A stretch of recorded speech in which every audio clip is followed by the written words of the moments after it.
Georges Malbruno, bonjour. Bonjour. Merci d'avoir accepté de discuter avec nous. Vous êtes grand reporter au Figaro, spécialiste du Moyen-Orient, et on avait déjà eu la chance de discuter avec vous à l'occasion de la sortie de votre dernier livre, Le Déclassement français. Aujourd'hui, vous revenez d'un voyage en Irak, et donc on profite de cette occasion pour vous interroger. D'abord sur le gouvernement de Mohamed Shia al-Soudani. J'aimerais connaître votre analyse par rapport à la mise en place de ce nouveau gouvernement.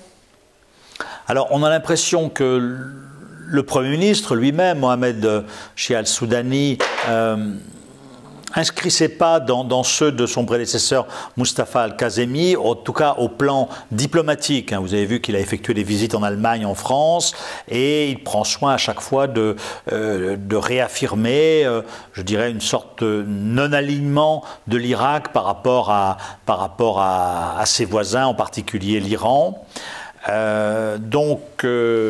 Voilà, au plan diplomatique, il essaie de rester dans cette épure-là. Au plan intérieur, on a le sentiment que lui-même et ses parrains, ceux qui le soutiennent le plus fortement, c'est-à-dire Nouri al-Maliki, l'ancien Premier ministre, et Kais al-Khazali, le patron de la Saeb el-Haq, sont conscients que ce gouvernement est relativement impopulaire, et ils sont là uniquement parce que Moqtada Sadr a commis l'erreur de retirer ses députés au Parlement. Par conséquent, ils ont conscience d'une certaine fragilité de leur position, et c'est probablement la raison pour laquelle ils ont décidé, par exemple, de recruter des milliers de jeunes dans la fonction publique, dans un État qui est déjà pourtant hypertrophié, en quelque sorte pour acheter la paix sociale et pour préparer les prochaines élections dont on sait qu'elles interviendront pour les provinciales à la fin de l'année.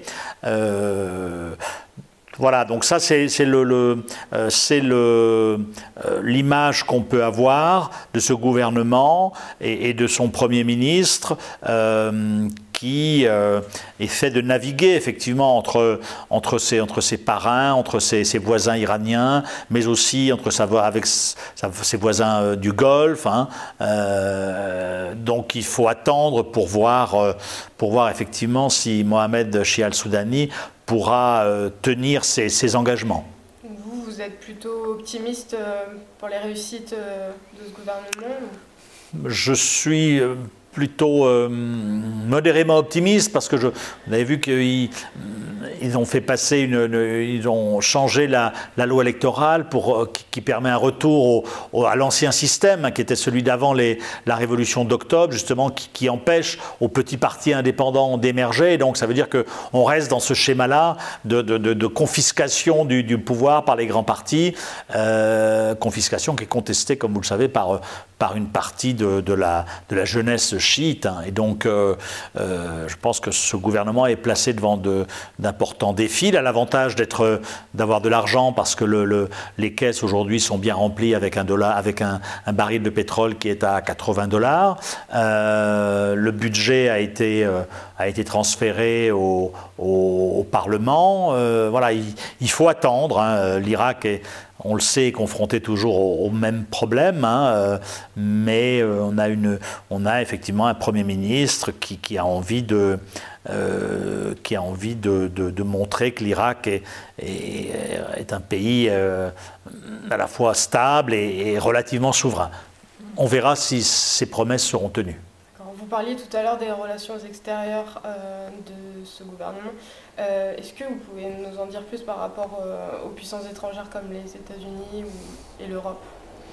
Alors, comme je vous disais, le Premier ministre al-Soudani a effectué des visites en Europe, en Allemagne, en France. Il doit aller prochainement aux États-Unis. Il essaie de montrer que l'Irak est souverain, il le répète, l'Irak n'appartient ni à un bloc iranien ni à un bloc arabe. L'Irak est au milieu de ces influences divergentes.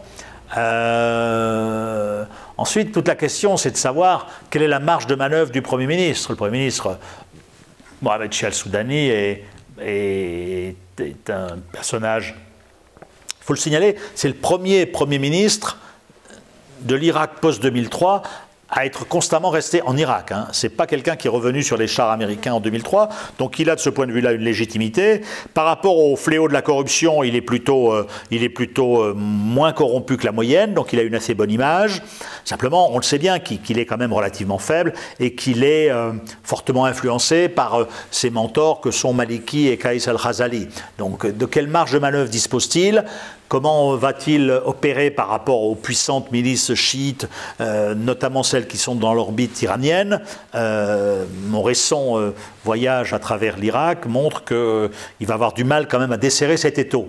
Donc voilà, quand je vous parlais tout à l'heure de défis auxquels l'Irak est confronté, c'est cela. À la fois un défi en matière de souveraineté, un défi aussi en matière de bonne gouvernance, quoi.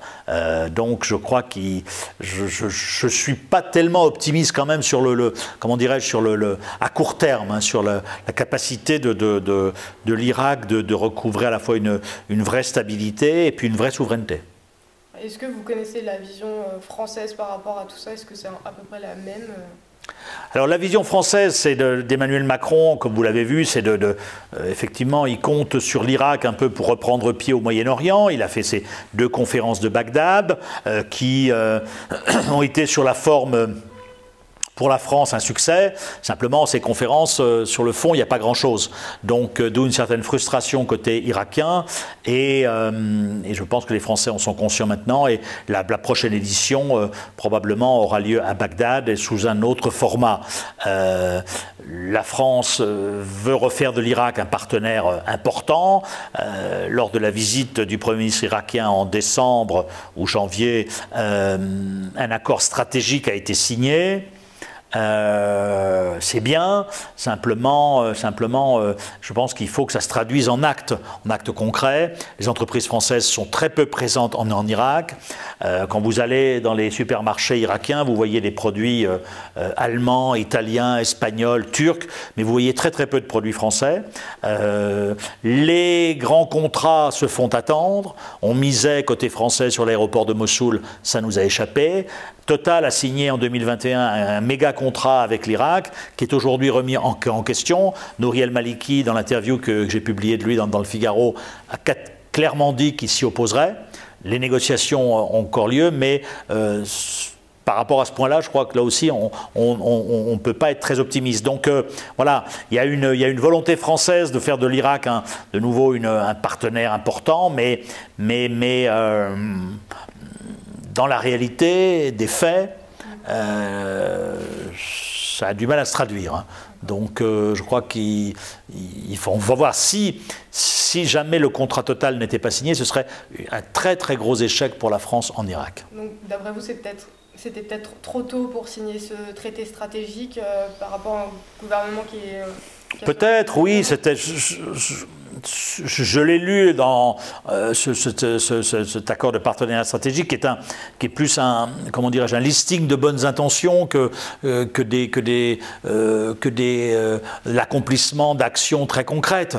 Voilà, après, non, c'est bien que l'Irak a besoin, en particulier l'ancien Premier ministre Kazemi, comme l'actuel Soudani, ont besoin d'un partenaire comme la France pour montrer qu'ils ne sont pas, qu'ils se desserrent un petit peu de l'étau américain, que la Turquie aussi les embarrasse au nord. Donc la France a une place, mais il faut qu'elle traduise cette ambition par des résultats concrets, et notamment en matière commerciaux, et pour l'instant, ces résultats n'apparaissent pas.